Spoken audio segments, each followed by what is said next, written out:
La réunion ne se résume pas au temps d'échange et de participation.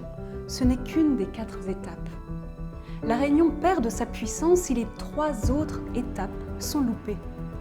Au démarrage, 2 étapes essentielles, le temps d'accueil et les premiers mots que vous allez prononcer, afin que tous les participants montent dans le bateau.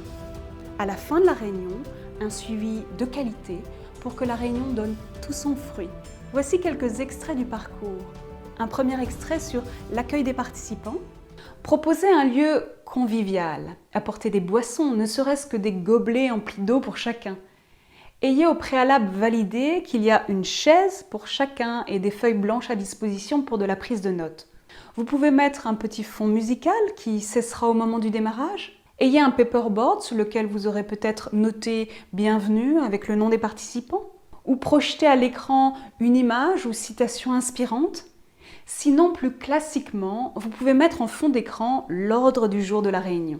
Un second extrait sur démarrer sa réunion sur de bonnes bases. Si ces 3 à 10 premières minutes de sopa d'herbe se sont bien déroulées, il y a de grandes chances que les participants soient montés à bord avec vous et que le reste de l'intervention se déroule au mieux.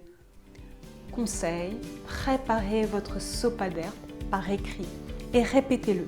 Il ne s'agit pas de le réciter par cœur.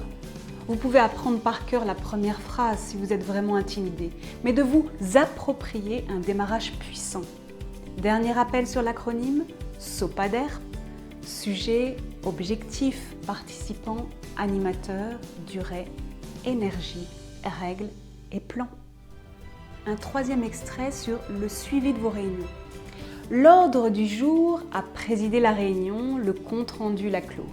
Il se doit d'être sincère et conforme à ce qui s'est échangé lors de la réunion, à envoyer dans les 24 heures à tous les participants et à ceux qui doivent être au courant des décisions prises et du plan d'action. Quelle est la valeur ajoutée du CR? Le CR doit reprendre les informations essentielles, entériner les décisions prises et détailler le plan d'action. En tant qu'animateur, si vous ne rédigez pas le compte-rendu parce que vous avez délégué à bon escient ce rôle, soyez-en au moins le relecteur avant envoi. Si vous avez utilisé des supports visuels, paperboard, tableau de post-it, animation à l'écran, vous pourrez en faire des photos et les ajouter à votre compte-rendu, voire les renvoyer avec l'invitation à la réunion de projet qui suivra. Un bon moyen de rappeler aux participants ce qu'ils ont déjà produit. Les outils collaboratifs comme Klaxoon, Bicas, Wisembly, Templo peuvent, outre leurs nombreux avantages dans le déroulé de vos réunions, générer automatiquement les comptes rendus de réunion avec bien sûr le plan d'action final qui a été décidé. Vous avez envie d'en savoir plus? Je suis ravie de vous accompagner sur le parcours, les étapes d'une réunion. À tout de suite!